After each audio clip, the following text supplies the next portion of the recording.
우리 다 같이 사도신경으로 신앙 고백하심으로 3월 19일 새벽 예배를 하나님께 드리겠습니다. 나는 전능하신 아버지 하나님 천지의 창조주를 믿습니다. 나는 그의 유일하신 아들 우리 주 예수 그리스도를 믿습니다. 그는 성령으로 잉태되어 동정녀 마리아에게서 나시고 본디오 빌라도에게 고난을 받아 십자가에 못 박혀 죽으시고 장사된 지 사흘 만에 죽은 자 가운데서 다시 살아나셨으며 하늘에 오르시어 전능하신 아버지 하나님 우편에 앉아 계시다가 거기로부터 살아있는 자와 죽은 자를 심판하러 오십니다. 나는 성령을 믿으며 거룩한 공교회와 성도의 교제와 죄를 용서받는 것과 몸의 부활과 영생을 믿습니다. 아멘.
하나님 말씀은 민수기 2장 1절부터 9절까지와 32절에서 34절까지 말씀 보겠습니다. 봉독합니다. 여호와께서 모세와 아론에게 말씀하여 이르시되 이스라엘 자손은 각각 자기의 진영의 근교와 자기의 조상의 가문의 기호 곁에 진을 치되 회막을 향하여 사방으로 치라. 동방해 돋는 쪽에 진친 자는 그 진영별로 유다의 진영의 근기에 속한 자라. 유다 자손의 지휘관은 아미나답의 아들 아손이요 그의 군대로 계수된 자가 74,600명이며 그 곁에 진칠 자는 이사갈 지파라. 이사갈 자손의 지휘관은 수알의 아들 느다넬이요 그의 군대로 계수된 자가 54,400명이라. 그리고 스불론 지파라. 스불론 자손의 지휘관은 헤론의 아들 엘리압이요 그의 군대로 계수된 자가 57,400명이니 유다 진영에 속한 군대로 계수된 군인의 총계는 186,400명이라. 그들은 제1대로 행진할지니라. 아멘. 32절에서 34절 우리 같이 봉독합니다. 이상은 이스라엘 자손이 그들의 조상의 가문을 따라 계수된 자니 모든 진영의 군인 곧 계수된 자의 총계는 60만 3,550명이며 레위인은 이스라엘 자손과 함께 계수되지 아니하였으니 여호와께서 모세에게 명령하심과 같았느니라.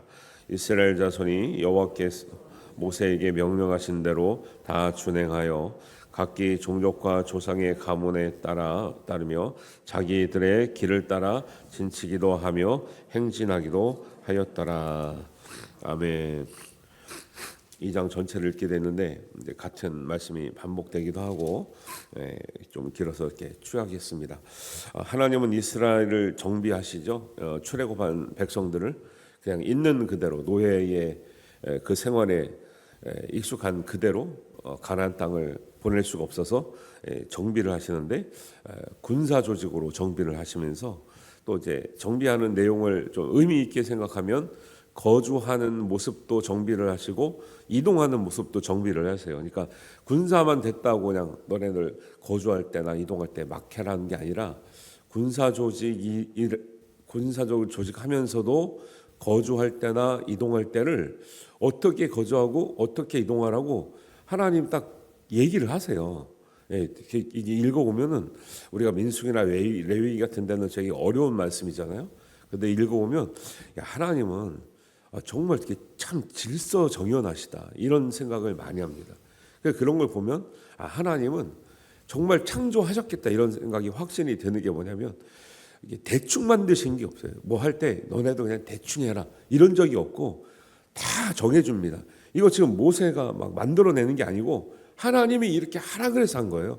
모세가 너무 이렇게 지도력이 뛰어나가지고 막 체계적이어서 모세가 탁탁탁 이렇게 해야지 그런 게 아니라 하나님이 너희가 군사 조직으로 돼야 되고 계수도 해야 되고 너희들 머물 때는 성막 중심으로 어떻게 머물고 이동할 때는 어떻게 이동하는데 순서가 있다.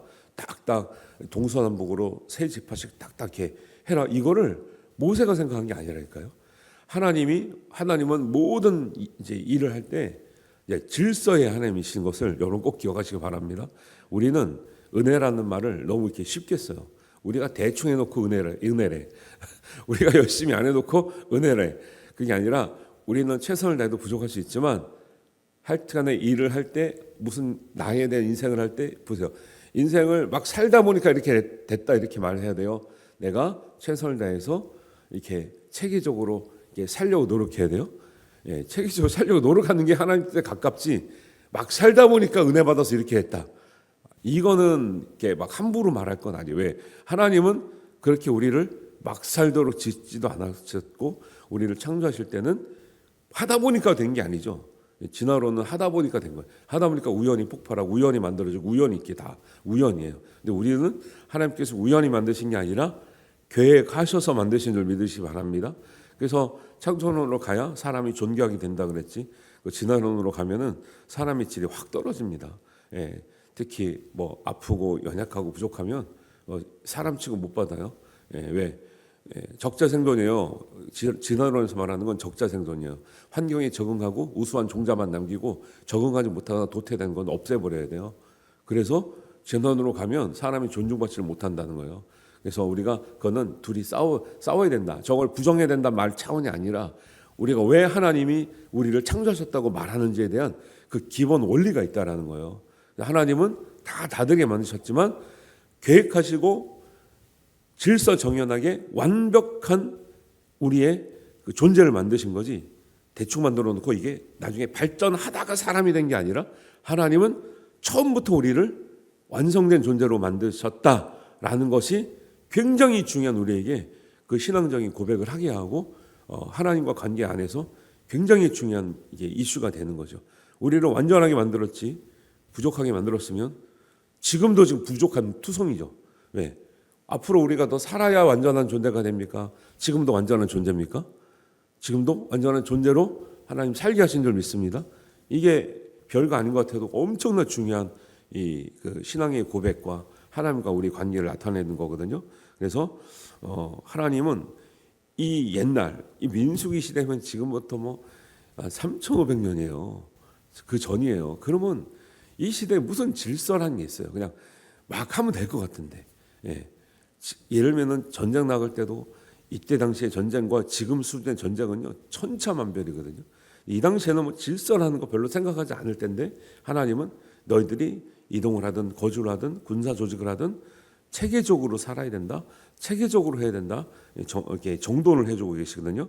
그래서 성막 중심으로 레위 자손이 둘러싸게 하면서 그 다음에 그 바깥을 지파들이 세 지파로 동서남북으로 세 지파씩 딱 배치를 해주시는 거예요. 그래서 2절에 보니까 이스라엘 자손은 각각 자기의 진영과 군기와 자기의 조상의 가문의 기호 곁에 진을 치되 회막을 향하여 사방으로 치라. 이게 지금 그냥 대충 이동하면 될 줄 알았는데 하나님은 딱딱 동서남북으로 사방으로 세 지파씩 그것도 순서가 있어요. 예, 딱 그렇게 치라 그래요. 그래서 이걸 보면 어느 한편이 균형을 잃지 않아요. 예, 그다음에 위치별로 세 지파의 군인의 총계가 보면은 이게 세 지파를 딱 구별을 해주시는데 그럼 여기는 많고 여기는 적고 이럴 것 같잖아요.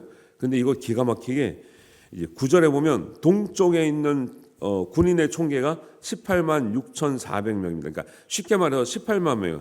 동쪽에 18만 명, 남쪽에는 15만 명, 서쪽에는 이제 18만 명, 북쪽에는 15만 명. 18만 명은 앞뒤로 있고 15만 명은 좌우로 있어요. 이게 숫자도 딱 맞춰놨어요. 이게 하나님 정말 균형의 하나님이에요. 질서의 하나님이에요. 그리고 이동할 때 출발하는 순서도 우리가 대부분 이게 뭐 이렇게 원형으로 돌아가는 순서가요. 이게 시계 반대 방향으로 돌아가요. 시계 방향으로 돌아가요. 대부분 원형으로 돌아가는 건 시계 방향으로 돌아가거든요. 하나님이 우주 전체든지 예를 들면 뭐 할 때 그 돌아가는 방향도 거의 대부분 시계 방향으로 돌아가는 게 원리처럼 나오죠. 출발할 때도 그렇게 방향으로 이렇게 돌아가거든요. 제가 여러분 이렇게 말하면 상상이 안 될 것 같아가지고 새벽 기도인데도 불구하고 그림을 준비했잖아요. 그림 되죠? 네. 성막의 가운데 있고 레위 지파가 이렇게 모세와 제사장들은 맨 앞에 서고 이렇게 레위 지파가 민수기 3장 17절에 보면 레위인의 자손이 무라리, 게르손, 고핫 자손이 있는데 그 성막을 책임지니까 그 주변에 제일 가까이 있어야 되잖아요. 그러니까 목사님 사택은 교회에서 제일 가까운 데 있어야 돼. 이게 그래서 사택 주는 거예요. 목사님 사택 저 멀리 있어봐. 여러분보다 늦게 올 수도 있어요. 그러니까 딱 있죠. 근데 여러분 여기서 되게 이제 조금 이제 계산이 빠르신 분들은 이상함을 느꼈을 거예요. 12지파잖아요. 근데 레위 지파가 가운데 들어왔잖아요. 근데 사방에는 지금 12지파가 있는 것처럼 보이네? 그러면 12지파에서 레위 지파가 빠졌는데 왜 또 12지파가 됐어요? 이런 생각을 하시면 엄청나게 굉장히 영리하신 분이다. 그래서 12지파에서 빠졌는데 왜 레위 지파 빠졌는데 또 12개가 됐을까? 그런데 여기에 이제 하나의 이제 힌트가 있는데 한번 다음 보여주시면 야곱의 12아들이 12지파가 됐거든요. 그런데 거기서 똑같이 야곱의 12아들의 이름 그대로 쓴 것이 아니고 요셉 지파가 없잖아요. 여기 가만 보면은 그래서 요셉 지파가 없는데 그 요셉의 아들들이 에브라임과 므낫세가 있어요. 그러니까 요셉 지파는 요셉 지파라고 부르지 않고 이런 레위인을 계수하지 않았기 때문에 가장 그 어떤 하나님의 영적인 장자권을 요셉이 이제 가졌다고 볼 수 있거든요. 요셉을 하나님께서 이제 쓰셨기 때문에 이제 본처의 아들로서 그래서 거기서 나온 아들이 이제 에브라임과 므낫세가 있어요. 그래서 레위 지파가 빠졌기 때문에 가장 영적인 제사 그 장자권을 물려받은 요셉 지파의 아들의 이름을 두 아들의 이름을 넣어서 야곱의 아들의 12아들의 이름을 그대로 쓴 것이 아니라 레위 지파가 빠졌기 때문에 요셉의 아들 두 아들의 지파의 아들의 이름을 따서 12지파로 이렇게 형성돼서 이동하는데 보세요. 레아가 그래도 첫 번째 그 아내로 맞았잖아요. 그러니까 레아의 아들들이 또 제일 앞에 섭니다. 그래서 1번과 2번은 이동할 때 이동합니다. 성막을 따라 이동합니다. 이동할 때 유다 지파가 먼저 가고 루벤 지파가 먼저 가고 시계 방향으로 돌죠. 출발하는 게 그냥 막 가는 게 동시에 가는 게 아니라 하나님이 다 순서대로 이렇게 돌게 돼 있어요. 그다음에 앞에와 뒤는 18만 명 군인이, 오른쪽과 왼쪽은 15만 명씩 다 앞뒤가 군사를 더 많이 배치했어요. 여러분, 앞뒤가 중요합니까? 오른쪽 왼쪽이 더 중요합니까? 상식적으로 앞뒤가 더 중요하죠. 예, 제일 앞에서 적군이 오죠. 제일 뒤에서 치고 오면은 제일 막는 게 어렵죠. 앞뒤가 18만 명, 또 오른쪽 왼쪽이 15만 명으로 이렇게 하나님이 성전이 먼저 움직일 때 이렇게 너희들을 움직이고 이렇게 거주할 때 장막을 이렇게 치고 자고 생활하고 너희들이 하라고 이렇게 나타났다라는 거예요. 이걸 안 보면 상상이 안 가. 왜? 글로만 읽어가지고는 상상이 안 가기 때문에 이렇게 됐다라는 걸 아시면 됩니다. 오늘의 이제 여러분의 이제 공부는 야곱의 12 아들의 이름이 그대로 12지파가 되지 않고 레위지가 빠졌기 때문에 요셉의 아들 둘의 이름이 12지파의 이름이 됐다. 그래서 땅 분배할 때 가나안 땅에 들어서 땅 분배하잖아요. 그건 이 지파의 이름대로 된 거예요. 근데 이거를 사실 성경 모사 따질 필요는 없지만 이제 알고 보면 12지파에서 왜 레위지파 빠졌는데 어떻게 12지파가 또 동서남북으로 세 지파씩 있을까? 그러면 한 지파는 어디서 나왔을까? 이런 생각을 하면 대단한 생각이죠. 성경 보면서 그런 생각하기 힘들거든요. 그래서 이렇게 이런 모습을 지금 민수기 2장에서 내용을 말하고 있는 장면이다라고 보시면 됩니다. 그래서 하나님은 질서의 하나님인데 하나님 항상 이렇게 앞뒤로 좌우로 다 균형을 맞춰서 인도하시는 거예요. 우리의 삶에도 여러분 균형 있게 사시기 바랍니다. 그래서 우리의 균형은 뭐냐면 마음과 몸과 영이 균형을 이루어야 돼요. 제가 제일 주의해야 되는 건 영적인 게 중요하죠. 왜? 육신으로 하는데 한계가 있기 때문에 영적인 내용에 대해서 너희가 보이는 건 만지는 건 이런 세상에만 있는 것이 아니라 우리가 알 수 없고 보이지 않아도 영적인 세상, 영적인 존재라는 것을 알아야 된다고 한 차원에서 너희들이 눈으로 보지 못해도 중요한 영적인 세계가 있다. 영적인 존재라는 걸 강조한 차원에서 영적인 게 중요하다고 얘기를 많이 하지만 예수님이나 하나님은 육적인 것을 막 함부로 해라고 말한 적이 없죠. 그래서 우리가 영적인 것과 마음적인 것, 몸적인 것을 균형을 잘 잡고 살아가는 것, 그것이 하나님의 뜻인 줄 믿으시기 바랍니다. 그래서 몸을요 너무 혹사시키면 안 되는 거죠. 예를 들면은 뭐 금식기도가 중요하지만 너무 금식기도를 혹사시켜도 안 되는 거죠. 금식기도 하시고 돌아가시는 목사님도 봤어요. 돌아가시려고 금식기도가 아니잖아요. 자기 몸 컨디션에 따라서 적당히 하셔야 적당히. 제가 위로를 받은 게 그래. 옛날에 어떤 저를 가르치던 전사님이 그러더라고. 예수님도 금식기도 40일 금식기도 한 번밖에 안 하셨다고. 너네들은 너무 금식기도 자주 하지 말라고 먹고 열심히 일하라고 그러더라고요. 근데 금식기도 좋지만 여러분 우리가 뭘 할 때 내가 이렇게 열심히 했기 때문에 하나님 이렇게 해주셔야 됩니다. 이런 신앙은 건강한 신앙은 아니에요. 우리가 순수하게 하나님 앞에 정성 들여 최선을 다하는 모습을 가지고 살아가는 거지. 뭔가 우리가 막 너무 열심히 하는 이런 이제 성향들이 뭐냐면 내가 이렇게 했기 때문에 하나님 이렇게 해줘야 되는데 이거를 자꾸 조건부로 내걸어요. 근데 그거 좋지 않아요. 40일 겸식이라든 3일을 하든 일주일을 하든 사실 쉽진 않잖아요. 근데 그거를 우리가 하나님 앞에 정말 순수한 마음으로 하면서 나가는 게 중요한 거지. 우리가 이렇게 했기 때문에 하나님 이렇게 해주셨네. 열심히 하는 분들이 좀 약간 그런 게 있어요. 100일 작정기도를 해. 작정기도 끝나고 나서 뭐가 응답이 안 되면 막 서운한 마음이 드는 거예요. 그렇게 생각하시면 안 된다니까요. 그래서 제가 제일 두려워하는 게 수험생 100일 기도 막 이런 거 되게 무서워요. 100일 기도 끝난 다음에 합격 안 되잖아요. 엄마들이 화를 내 막. 왜 내가 이렇게 열심히 했는데 하나님 왜 응답 안 해주시냐, 왜 합격 안 해주시냐 막 이래요. 이러려고 기도한 거 아니잖아요, 그렇죠? 근데 사람들이 꼭 뭔가 조건을 걸면 이상하게 결과가 다르게 가더라고요. 그래서 우리가 영과 혼과 육이 제가 성경 공부 때는 꼭 세 단계로만 나눠지는 게 아니라 그랬어요. 육과 영혼, 육과 목숨, 육과 영, 육과 혼, 그다음에 육과 혼과 몸을 성경은 다 같이 쓰고 있다고 그랬어요. 꼭 세 단계로 나누면 안 됐어요. 안 된다 그랬어요. 왜냐하면 세 단계로만 나누면 그 이상한 데서 꼭 그렇게 말해서 잘못 가르치는 데가 있어요. 그렇게 하면 안 되지만 상식적으로 볼 때 그런 것들이 균형을 이루어야 된다. 여러분 가정생활, 일터생활, 교회생활도 균형이 있어야 되죠. 예. 균형 있게 해야 되는 거죠. 교회 열심히 한다고 가정 버리면 돼요? 안 돼요?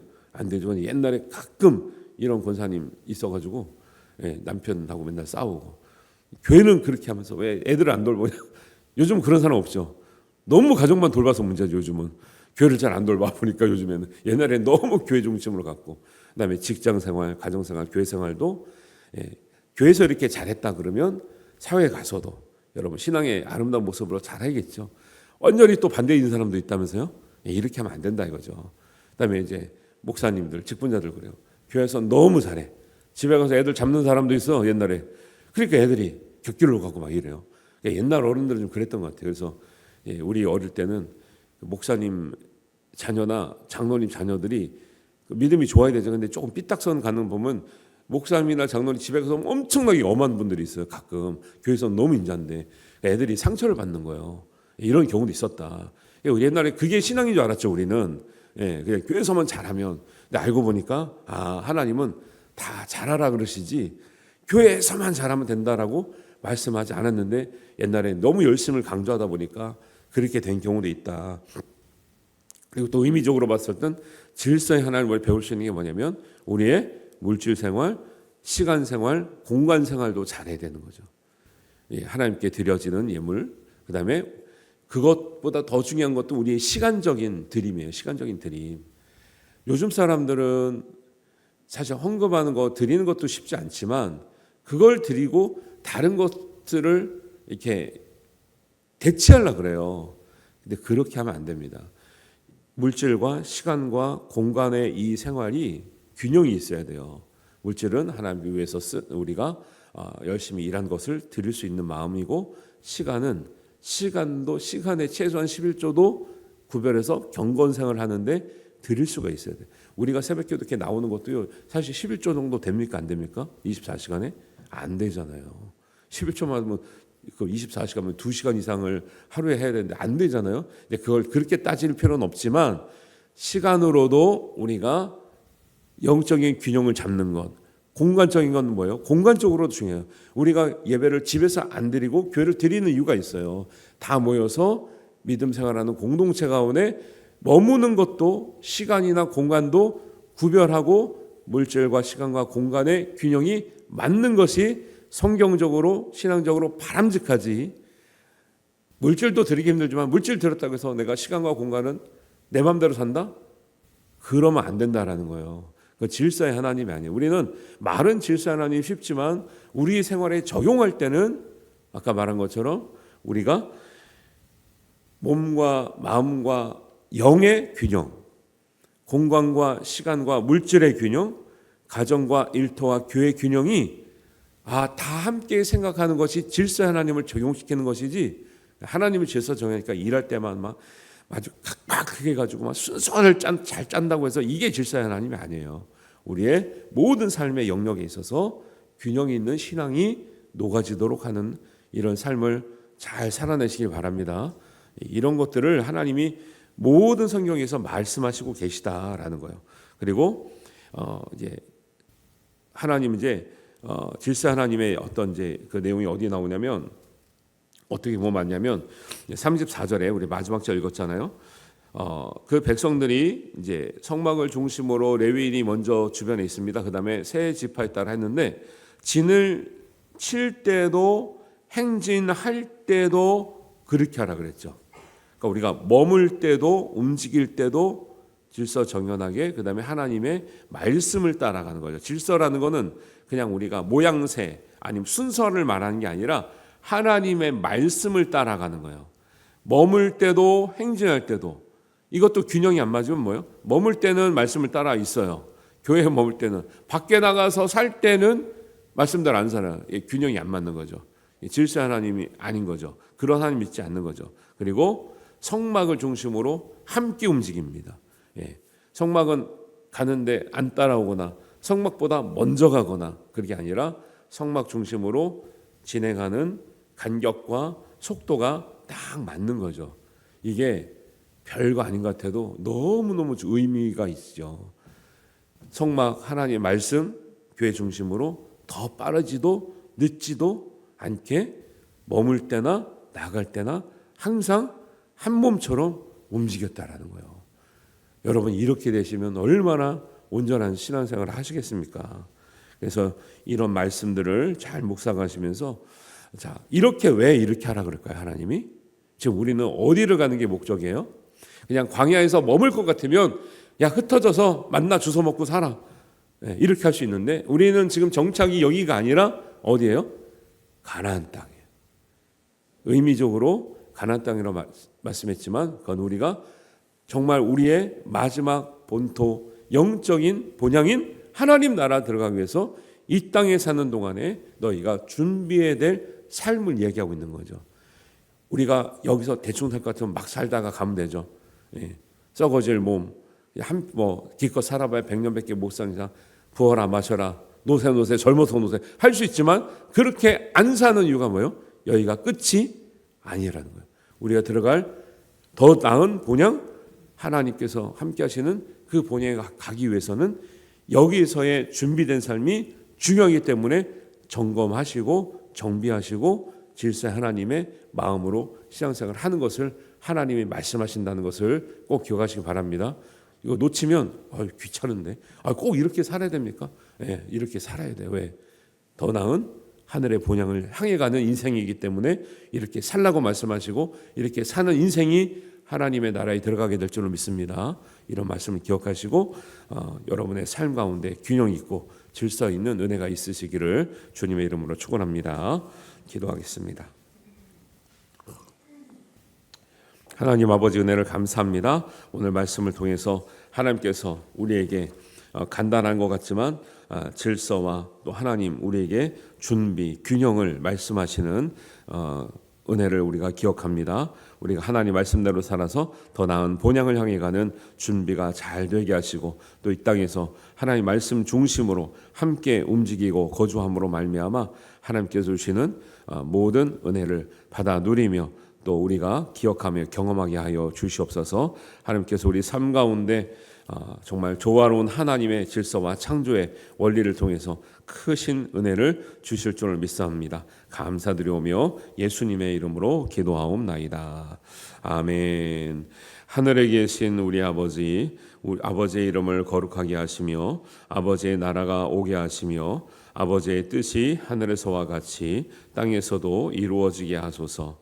오늘 우리에게 일용할 양식을 주시고 우리가 우리에게 잘못된 사람을 용서하여 준 것 같이 우리 죄를 용서하여 주시고 우리를 시험에 빠지지 않게 하시고 악에서 구하소서.